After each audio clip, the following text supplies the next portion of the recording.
प्रिय छात्रों, जैसा कि आप जानते हैं कि माध्यमिक शिक्षा में वर्चुअल क्लासेस चल रहे हैं। कल दिनांक 20 अप्रैल से शिक्षक बंधुओं ने पढ़ाना प्रारंभ किया है।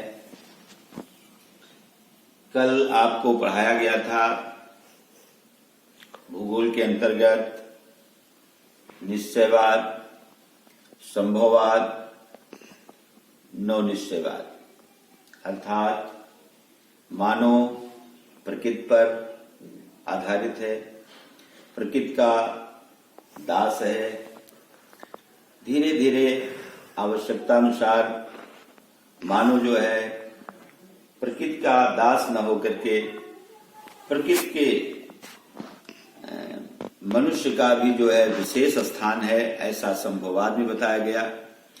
इसके बाद नव निश्चयवाद में मानव जो है प्राकृतिक या प्रकृति से तालमेल बना करके प्रकृति के साथ साथ चल करके उसके कदम से कदम मिला करके और प्राकृतिक प्रकृति द्वारा प्रदत्त जो निःशुल्क हमको संसाधन मिले हैं उपहार के रूप में, उनका सही ढंग से उपयोग करके तालमेल बना करके हम अपने जीवन को शांत एवं सुखमय बना सकते हैं। उसी क्रम में आज दिनांक 21 अप्रैल को हम लोग एक कदम और आगे बढ़ेंगे, आगे का पाठ पढ़ेंगे। उसके पहले मैं एक संस्कार के रूप में मैं आपको बताना चाहूंगा।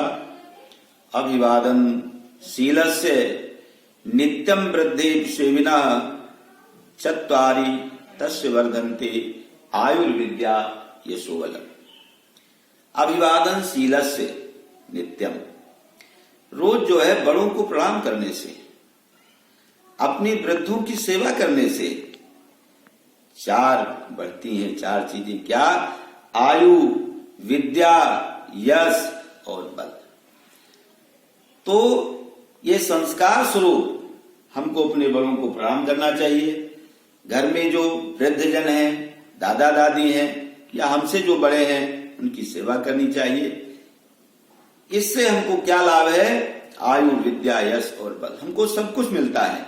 इसलिए संस्कार स्वरूप ये भी हमको अपने जीवन में धारण करना चाहिए। उसी क्रम में हम आगे बढ़ते हुए आज जो हमारा पढ़ाने का मुख्य टॉपिक है मानव भूगोल की आर्थिक क्रियाएं। हम जानते हैं कि मनुष्य जो है अर्थ के बिना नहीं रह सकता है। मनुष्य को अर्थ भी चाहिए, धन भी चाहिए। उसको आगे बढ़ने के लिए, अपनी आवश्यकताओं की पूर्ति के लिए धन की आवश्यकता है, अर्थ की आवश्यकता है। तो हमारी जो प्राथमिक आर्थिक क्रियाएं हैं, जो पहली है प्राथमिक आर्थिक क्रियाएं, अर्थात हमें अर्थ की भी आवश्यकता है। तो ऐसी क्रियाओं में हम प्रकृति के कार्य में बिना किसी प्रकार का संशोधन किए हुए, बिना किसी प्रकार का हस्तक्षेप किए हुए हम जो अर्थ प्रदान करते हैं या अपनी आवश्यकताओं की पूर्ति करते हैं, उनको हम प्राथमिक आर्थिक क्रियाएं कहते हैं। जैसे आखेट करना, शिकार करना, मछली पकड़ना, खनन करना, कृषि करना, खेती करना, ये सब जो है प्राथमिक आर्थिक क्रियाओं के अंतर्गत आता है। तो मानव प्रकृति, क्योंकि मानव और प्रकृति एक दूसरे पर निर्भर हैं, आश्रित हैं। एक दूसरे के बिना एक दूसरे की का जीवन संभव नहीं है। इसलिए हम प्रकृति ने जो दिया है उन प्रकृति में ही अपने जीवन को खोज करके आगे को बढ़ते हैं। दूसरी हमारी क्रिया क्या है? द्वितीयक आर्थिक क्रियाएं। अर्थात द्वितीयक आर्थिक क्रियाओं का मतलब यह है कि मनुष्य जो है प्राथमिक आवश्यकताओं की पूर्ति करते हुए अपने मनो मस्तिष्क से प्रकृति द्वारा जो प्रदत्त साधन हैं, उन साधनों में कुछ नया करने का प्रयास करता है। जैसे हमको प्रकृति के द्वारा लकड़ी मिलती है, कीमती लकड़ी मिलती है, और उन लकड़ी से हम क्या करते हैं, फर्नीचर बनाने का काम करते हैं। तमाम प्रकार की हमको धातुएं मिलती हैं, उन धातुओं से हम क्या करते हैं, उपकरण आज बनाने का कार्य करते हैं। तो उन्हीं में से जो प्रकृति द्वारा हमको प्रदत्त साधन है, उन्हीं साधनों में से हम अपने को अपनी बुद्धि और विवेक का उपयोग करके अपनी सुख और शांति के लिए नया मार्ग निकालते हैं। तीसरी हमारी आर्थिक क्रिया क्या है, तृतीयक आर्थिक क्रियाएं। मनुष्य जो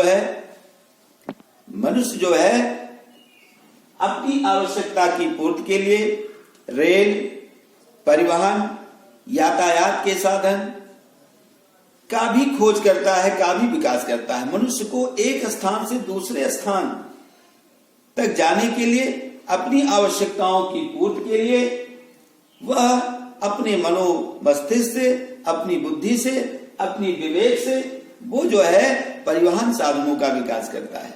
रेल है, रेल, बस, हवाई जो यात्राएं होती हैं, ये कोई अचानक नहीं हुई हैं। ये मनुष्य, कहा गया है, आवश्यकता आविष्कार की जननी है। जैसे जैसे हमको आवश्यकता पड़ी, हमने खोज किया, हमने चिंतन किया, हमने उसको खोजा, और आज जिस भारत में एक सुई नहीं बनती थी, आज एरोप्लेन बनता है, आज अत्याधुनिक हथियार बनते हैं, भारत जो है चंद्रयान पर पहुंच चुका है। तो ये खोज का ही परिणाम है। तो इन तृतीय आर्थिक क्रियाओं में हमको ही प्राप्त होता है।